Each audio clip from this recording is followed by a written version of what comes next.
Welcome. এই ভিডিওতে আমরা আলোচনা করব কাউন্টারের স্টেট ডায়াগ্রাম সম্পর্কে। প্রথমে আমরা দেখব একটা 2 বিট আপ কাউন্টারের ক্ষেত্রে 2 বিট আপ কাউন্টার কথাটা থেকে বোঝা যাচ্ছে যে এখানে দুটো ফ্লিপ ফ্লপ ইউজ হবে, কারণ 2 বিট। এবার ধরা যাক 2 বিট আপ কাউন্টারে দুটো আউটপুট, অর্থাৎ দুটো যে ফ্লিপ ফ্লপ ব্যবহার করা হচ্ছে সেই ফ্লিপ ফ্লপ দুটির নর্মাল আউটপুট, একটার আউটপুট হচ্ছে কিউ বি এবং আরেকটার আউটপুট হচ্ছে কিউ এ। এটা আমরা ধরে নিয়েছি প্রথমে, যেখানে কিউ বি হচ্ছে মোস্ট সিগনিফিক্যান্ট বিট এবং কিউ এ এটা হচ্ছে লিস্ট সিগনিফিক্যান্ট বিট। এবার এটা একটা 2 বিট কাউন্টার, তাহলে এখানে কাউন্ট যে স্টেটগুলো করতে পারবে, এটা যদি একটা আপ কাউন্টার হয়, এটা কি থেকে শুরু করবে কাউন্টিং? অবশ্যই কাউন্টিং শুরু করবে 0 0 থেকে, এবং কাউন্টিং করবে কি কি? 0 0 0 1 1 0 1 1, অর্থাৎ এগুলো হলো binary equivalent of the numbers, যে নাম্বারগুলো এই কাউন্টারটা কাউন্ট করতে পারবে। এবং এর যদি ডেসিমেল ইকুইভ্যালেন্ট দেখি, ডেসিমেলের দিক থেকে দেখলে এটা 0 থেকে আপ টু 3 পর্যন্ত কাউন্ট করবে। দেখো, 0 0 ডেসিমেল ইকুইভ্যালেন্ট হলো 0, 0 1 এর ডেসিমেল ইকুইভ্যালেন্ট হলো 1, 1 0 ডেসিমেল ইকুইভ্যালেন্ট হলো 2, 1 1 এর ডেসিমেল ইকুইভ্যালেন্ট হলো 3। এটা আমরা আমাদের আইডিয়া থেকে এর আগের যা আমরা ধারণা লাভ করেছি কাউন্টার সম্পর্কে, তো সেখান থেকে আমরা এটা জানি যে আপ কাউন্টিং যদি হয় এটা 0 0 0 1 1 0 1 1 এই পদ্ধতিতে আপ কাউন্টিংটা করবে। এবং এটা যদি একটা ডাউন কাউন্টার হিসাবে কাজ করে, 2 বিট ডাউন কাউন্টার, তখন এর কাউন্টিং শুরু হবে 1 1 থেকে, তারপরে আসবে 1 0, তারপরে 0 1 এবং সবশেষে 0 0। এইভাবে যে আপওয়ার্ডস অ্যারোটা দেখানো হয়েছে এই অ্যারো অনুযায়ী, অর্থাৎ 1 1 তারপরে 1 0 তারপরে 0 1 তারপরে 0 0, এই পদ্ধতিতে ডাউন কাউন্টিংটা হবে। এবার যদি আমাদেরকে বলা হয় এর স্টেট ডায়াগ্রাম ড্র করতে, তো প্রথমে আমরা যেটা করব, প্রথমে এই স্টেট ডায়াগ্রাম ড্র করবার জন্য আমাদেরকে প্রথমে স্টেটগুলোকে এঁকে নিতে হবে। কি কি স্টেট আছে দেখো, এখানে 4টে স্টেট আছে। একটা হলো 0 0, তারপরে স্টেটটা হলো 0 1, তারপরে স্টেটটা হলো 1 0 এবং সবশেষের স্টেটটা হলো 1 1।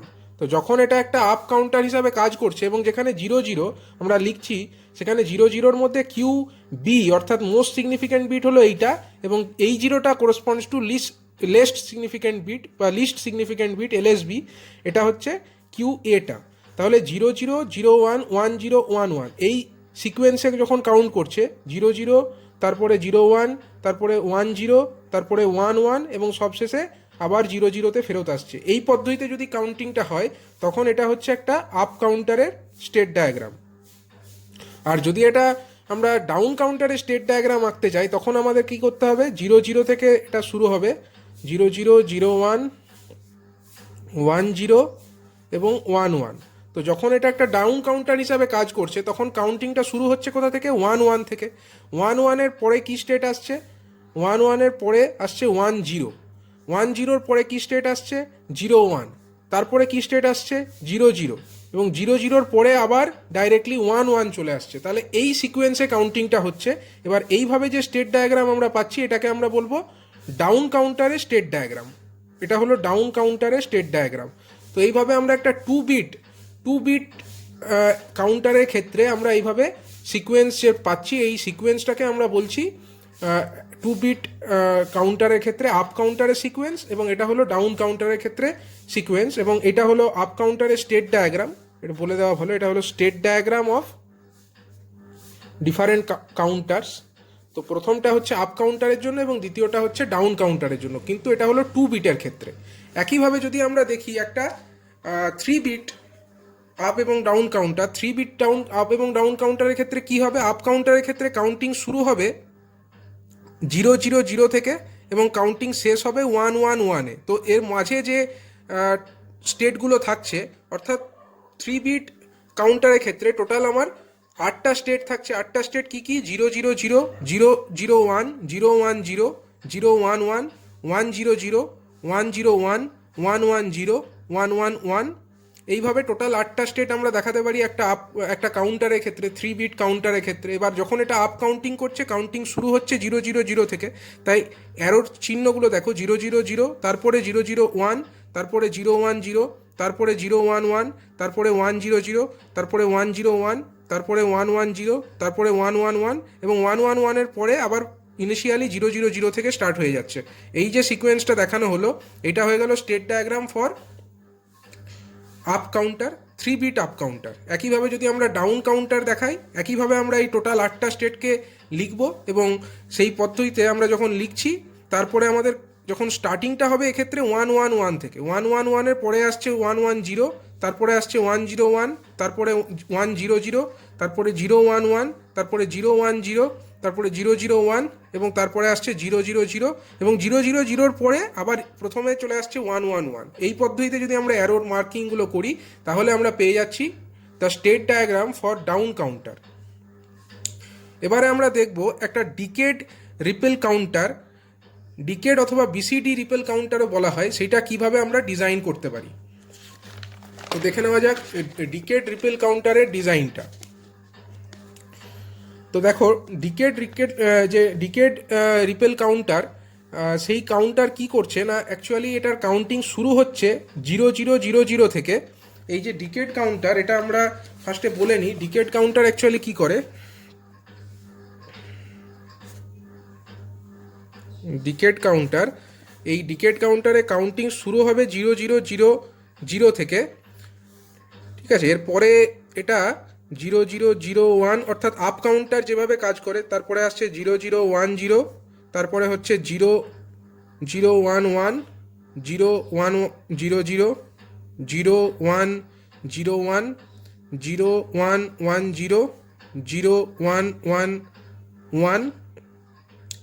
কটা স্টেট হলো এখনো পর্যন্ত? 8টা স্টেট আমরা লিখেছি। তারপরে স্টেটটা হচ্ছে 9 নাম্বার স্টেট 1000, এটা হলো 9 নাম্বার স্টেট এবং এখানে টোটাল 10টা স্টেট থাকছে। 10টা স্টেট মানে এর পরে আরও একটা স্টেট থাকবে 1001, এত দূর পর্যন্ত, অর্থাৎ 0000 থেকে 1001 এই পর্যন্ত যে টোটাল 10টা স্টেট আছে, এটা 0000 থেকে কাউন্টিং শুরু করবে, 1001 পর্যন্ত কাউন্টিং চালাবে এবং তারপরে আবার ইনিশিয়াল পজিশন অর্থাৎ 0000-তে ফিরে চলে আসবে।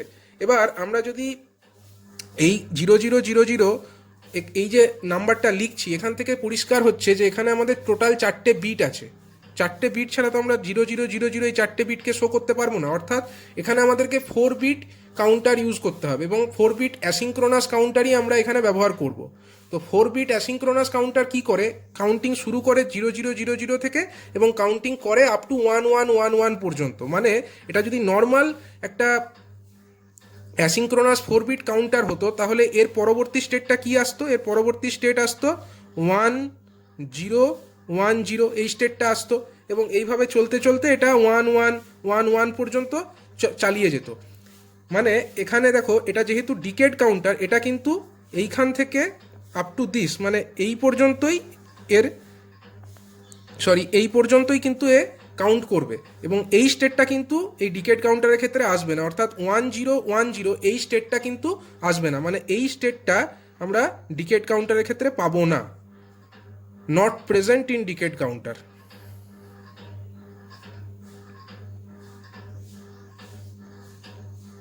এই স্টেটটা হচ্ছে ডিকেড কাউন্টারের ক্ষেত্রে প্রেজেন্ট থাকবে না। তাহলে যদি আমরা normal asynchronous 4 bit up counter design করি তাতে তো 0000 থেকে 1111 পর্যন্ত কাউন্টিং হয়ে যাবে, কিন্তু আমরা চাইছি এমন একটা কাউন্টার যেখানে 0000 থেকে 1001 পর্যন্ত কাউন্ট করা যাবে, বা এটাকে একটা মড 10 কাউন্টারও বলা যেতে পারে। মড 10 কাউন্টার মানে হচ্ছে 0000 থেকে 1001 পর্যন্ত কাউন্ট করবে।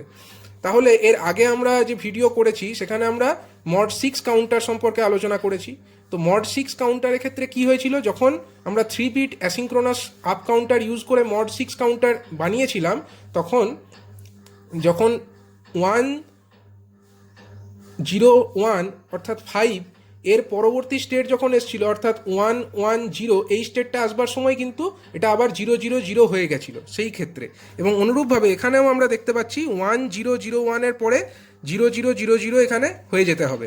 তার মানে আমরা নর্মাল একটা asynchronous 4 bit up counter normally design করব যে পদ্ধতিতে, এবং এখানে আমরা জেকে ফ্লিপ ফ্লপ ইউজ করেছি। দেখো এখানে একটা জেকে ফ্লিপ ফ্লপ, এটা একটা জেকে ফ্লিপ ফ্লপ, এটা একটা জেকে ফ্লিপ ফ্লপ এবং এটা একটা জেকে ফ্লিপ ফ্লপ। এটার নাম আমরা দিচ্ছি নাম্বার এ, এটা নাম্বার বি, এটা নাম্বার সি এবং নাম্বার ডি। কোরেসপন্ডিংলি এর যে input terminal JA KA JB KB JC KC JD KD, যেহেতু এটা একটা অ্যাসিঙ্ক্রোনাস কাউন্টার তার জন্য এটাকে সবসময় আমরা ইউজ করব, এটাকে আমরা টগলিং মোডে ইউজ করব, মানে JA KA লজিক 1-এর সঙ্গে কানেক্টেড, JB KB লজিক 1-এর সঙ্গে কানেক্টেড, JC KC এটাও লজিক 1-এর সঙ্গে কানেক্টেড, JD KD এটাও লজিক 1-এর সঙ্গে কানেক্টেড। এবার আমরা দেখাবো ক্লক পালস। আমরা একমাত্র যে প্রথম ফ্লিপ ফ্লপ সেখানে এক্সটার্নাল ক্লক পালস ইউজ করি, এখানে দেখো ক্লক দেখানো হয়েছে, এবং তার পরবর্তী ক্ষেত্রে যে ফ্লিপ ফ্লপ আছে তারা কোথা থেকে ক্লক পালস পায় না প্রিভিয়াস স্টেজের যে ফ্লিপ ফ্লপ সেখান থেকে ক্লক পালস পেয়ে যাবে। মানে এই যে QA যেটা normal output of the number A flip flop, তার আউটপুটটা ক্লক পালস হিসাবে অ্যাপ্লাইড হচ্ছে B ফ্লিপ ফ্লপের ক্ষেত্রে। আবার B যে ফ্লিপ ফ্লপ আছে তার যে নর্মাল আউটপুট QB এটা ক্লক পালস হিসাবে অ্যাপ্লাইড হচ্ছে নাম্বার C ফ্লিপ ফ্লপের ক্ষেত্রে। আবার C নাম্বার ফ্লিপ ফ্লপের যে আউটপুট নর্মাল আউটপুট QC সেটা as a clock pulse applied হচ্ছে নাম্বার D ফ্লিপ ফ্লপের ক্লক পালস হিসাবে। এই পর্যন্ত আমাদের ডিজাইনটা পুরোপুরি similar to the 4-bit asynchronous up counter. আর এখান থেকে দেখো QD QC QB আর QA এই 4টে বিট আমরা সেপারেট করে নিলাম। এই 4টে হচ্ছে আমার যে কাউন্টার, সেই কাউন্টারের 4টে বিট।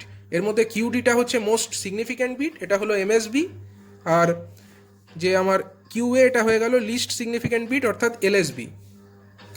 এবার যে পার্থক্যটা এখানে হবে নর্মাল অ্যাসিঙ্ক্রোনাস আপ কাউন্টারের সঙ্গে এর যে পার্থক্য, অর্থাৎ এখানে আমাদেরকে প্রিসেট এবং ক্লিয়ার এই দুটো টার্মিনালকে এক্সটার্নালি শো করতে হবে। প্রিসেট যে টার্মিনালটা হবে, প্রিসেট অর্থাৎ ওভাররাইডিং ইনপুট প্রিসেট, আমরা জানি যদি তার ভ্যালু 0 হয়, প্রিসেট ইনপুটের ভ্যালু যদি 0 হয় তাহলে আউটপুট 1 হয়ে যায়, কিন্তু আমরা এখানে আউটপুট 1 করতে চাই না। তাহলে আমাদেরকে কি করতে হবে, প্রিসেট ইনপুট যেটা হবে সে তার ভ্যালুটাকে আমাদেরকে 1 করতে হবে। তাহলে দেখো এখানে প্রথম যে ফ্লিপ ফ্লপটা আছে তার ক্ষেত্রে আমরা প্রিসেট ইনপুট এটাকে কানেক্ট করেছি টু লজিক 1 লেভেলের সঙ্গে। একইভাবে প্রত্যেকটার জন্যই আমরা এরকম প্রিসেট ইনপুটটাকে শো করব, PST বলে তাকে আমরা শো করছি। প্রত্যেকটা যে ফ্লিপ ফ্লপ তাদেরই আমরা প্রিসেট ইনপুট যে টার্মিনাল সেটাকে লজিক 1-এর সঙ্গে কানেক্ট করে দিলাম। এবার দেখো প্রত্যেকটা ইনপুটের একটা করে ক্লিয়ার টার্মিনাল আছে। ক্লিয়ার অর্থাৎ যে ক্লিয়ারের ভ্যালু যদি 0 হয় তাহলে QA মানে একটা নর্মাল যদি আমরা ফ্লিপ ফ্লপ কনসিডার করি তার ক্ষেত্রে যদি ক্লিয়ার এই টার্মিনালের ভ্যালু যদি 0 হয়, ক্লিয়ারের ভ্যালু যদি 0 হয় তাহলে তার আউটপুট 0 হয়ে যাবে। এবার আমরা কি দেখো, যখন আমরা কাউন্টিং স্টার্ট করছি আমরা ইনিশিয়ালি 0 0 0 0 থেকে, তো ইনিশিয়ালি আমাদের 0 থাকার কথা সেটা আমরা অ্যাজিউম করে নিচ্ছি, কিন্তু এই ইনিশিয়াল 0 0 0 0 তারপরে নর্মাল ফ্লিপ ফ্লপের যে পদ্ধতি সেই পদ্ধতিতে আপ কাউন্টিং হতে থাকবে, এবং এই আপ কাউন্টিং চলবে আপ টু 1 0 0 1 পর্যন্ত। একটা করে ক্লক পালস দেওয়া হবে এবং একটা করে ডেটা চেঞ্জ হতে হতে কাউন্টারটা প্রোগ্রেস করতে থাকবে। কিন্তু যখন আবার 1 0 1 0 এই আউটপুটটা তৈরি হবে, অর্থাৎ এটা তো আমার QD, এটা হলো QC, এটা হলো QB আর এটা হলো QA। QD অর্থাৎ যখন আমার QD is equal to 1, QC is equal to 0, QB is equal to 1 আর QA ইজ ইকাল টু 0, এই যে কন্ডিশন যেটা আমরা চাইছি না যে ডিকেড কাউন্টার বা মড 10 কাউন্টার তার ক্ষেত্রে প্রেজেন্ট থাকুক বলে, এই যে স্টেটটা তার ক্ষেত্রে দেখো QDর ভ্যালু 1, QCর ভ্যালু 0, QBর ভ্যালু 1 এবং QAর ভ্যালু 0, এই কন্ডিশন যখন অ্যারাইজ করবে আমরা চাই যে প্রত্যেকটা যে ফ্লিপ ফ্লপ এখানে ইউজ করা হয়েছে, এই অর্থাৎ number A, number B, number C এবং নাম্বার D, এই 4টে ফ্লিপ ফ্লপেরই আউটপুট আবার 0 হয়ে যাক। যদি আউটপুট 4টে ফ্লিপ ফ্লপেরই 0 হয়ে যায় তাহলে আবার আমরা ইনিশিয়াল কন্ডিশন 0 0 0 0 ফিরে পাবো।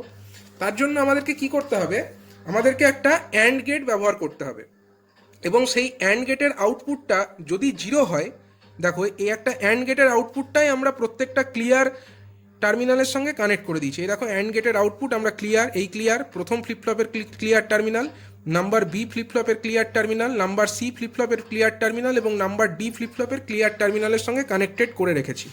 এবারে আমরা কি দেখো, আমরা যেটা চাইছি যে যখন QD is equal to 1, QC is equal to 0, QB is equal to 1 এবং QA ইজ ইকাল টু 0 এই কন্ডিশনটা হবে, তখন যেন এই ন্যান্ড গেটের আউটপুটটা জিরো হয়ে যায়। তো ন্যান্ড গেটের যদি আউটপুট জিরো হতে হয় তাহলে তার প্রত্যেকটা ইনপুটের ভ্যালু 1 হতে হবে। এবার যখন এই কন্ডিশন হয়েছে অর্থাৎ কিউডি ইকুয়াল টু 1, তখন কিউডিটা তো 1 হয়েই গেছে, এটাকে আমার কোনো পরিবর্তন করার দরকার নেই।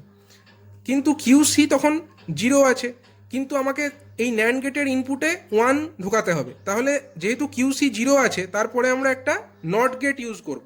তাহলে নট গেটের আউটপুটে 1 হয়ে যাবে এবং সেই 1টাকে আমরা এই ন্যান্ড গেটের ভেতরে প্রবেশ করাবো। আবার দেখো কিউবি যেটা আছে, কিউবি তখন অলরেডি 1 আছে, তাহলে কিউবিকে কোনো পরিবর্তন করার দরকার নেই, ডাইরেক্টলি আমরা ন্যান্ড গেটের ভেতরে ঢোকাতে পারি। এবং যে কিউ এ সেটার ভ্যালু আবার জিরো আছে, তাহলে কিউ এর পরে আমরা একটা নট গেট ব্যবহার করব। তাহলে নট গেটের আউটপুটে 1 হবে এবং সেই 1টাকে আমরা ন্যান্ড গেটে প্রবেশ করাবো। এবং এই পরিস্থিতিতে দেখো যখন 1 0 1 0 এই কন্ডিশন হবে, তখন এই ন্যান্ড গেটের আউটপুট হয়ে যাবে জিরো এবং সেই জিরোটা আমার ক্লিয়ার টার্মিনাল প্রত্যেকটা ফ্লিপফ্লপে যেটা লেগে আছে সেই ক্লিয়ার টার্মিনালের সঙ্গে কানেক্টেড হয়ে যাবে। অর্থাৎ ক্লিয়ারের ভ্যালু প্রত্যেকটা ফ্লিপফ্লপের জন্য তখন জিরো হয়ে যাবে এবং যদি ক্লিয়ারের ভ্যালু জিরো হয়, অটোমেটিক্যালি আউটপুটের ভ্যালু, নর্মাল আউটপুটের ভ্যালুও জিরো হয়ে যাবে। অর্থাৎ কিউ এও তখন জিরো হয়ে যাবে, কিউ বি সেটাও জিরো হবে, কিউ সি সেটাও জিরো হয়ে যাবে এবং কিউ ডিও জিরো হয়ে যাবে। অর্থাৎ আমরা আবার 0 0 0 0 এই পজিশনটা ফেরত পাবো। এইভাবে আমাদের একটা মড 10 কাউন্টার অথবা একটা ডিকেড কাউন্টার ফাংশন করে। তো এই প্রসঙ্গে কাউন্টার ডিজাইন রিলেটেড একটা ইম্পর্টেন্ট আইডিয়া যেটা আমাদের মাথায় রাখতে হবে, যে যদি আমরা একের বেশি সংখ্যক কাউন্টারকে ক্যাসকেড করি তাহলে কি হবে। মানে ক্যাসকেড অর্থাৎ ব্যাক টু ব্যাক যদি আমরা দুটো কাউন্টারকে কানেক্ট করি, একটা কাউন্টার সাপোজ একটা হচ্ছে মড এম কাউন্টার আর একটা হলো মড এন কাউন্টার, তাদেরকে যদি আমরা পরপর কানেক্ট করে দিই, তাহলে যে রেজাল্টেন্ট কাউন্টারটা তৈরি হবে সেই রেজাল্টেন্ট কাউন্টারে মড হবে, মড ভ্যালু হবে M into N, modulus value হবে M into N.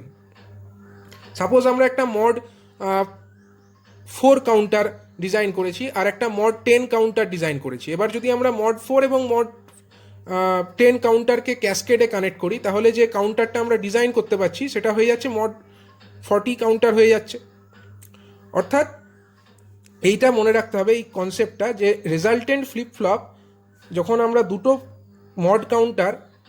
Mod কাউন্টারকে connect করছি ক্যাসকেডে, অর্থাৎ একটা মড এম কাউন্টার এবং একটা mod N counter, resultant flip flop নয়, অ্যাকচুয়ালি এটা রেজাল্টেন্ট কাউন্টার।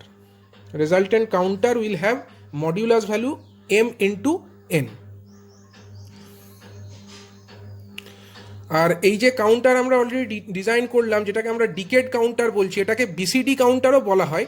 বিসিডি কাউন্টার বলার কারণ হচ্ছে বিসিডি ভ্যালু আমরা জানি 0 থেকে 9 পর্যন্ত হয়, যে কারণে সেটাতেও 10টা টোটাল স্টেট থাকে, যে কারণে এটাকে বিসিডি কাউন্টারও অনেক সময় বলা হয়। এবং এক্ষেত্রে ম্যাক্সিমাম কাউন্টটা কত? ম্যাক্সিমাম কাউন্ট হচ্ছে total number of states minus 1।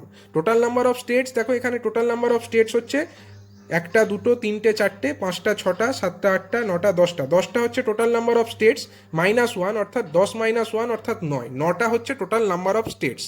এবং এই যে ডায়াগ্রামটা আমরা এঁকেছি এটা হলো এর state diagram, state diagram for a decade counter. দেখো এর কাউন্টিং শুরু হয়েছে 0 0 0 0 থেকে, তারপরে এসছে 0 0 0 1, তারপরে হচ্ছে 0 0 1 0, তারপরে হচ্ছে 0 0 1 1, তারপরে 0 1 0 0, তারপরে 0 1 0 1, তারপরে হচ্ছে 0 1 1 0, তারপরে 0 1 1 1, তারপরে হচ্ছে 1 0 0 0, তারপরে 1 0 0 1 এবং এরপরে আবার ইনিশিয়াল কন্ডিশন অর্থাৎ 0 0 0 0তে ফেরত আসছে। এইভাবে একটা ডিকেড কাউন্টারের স্টেট ডায়াগ্রাম ড্র করা হয়।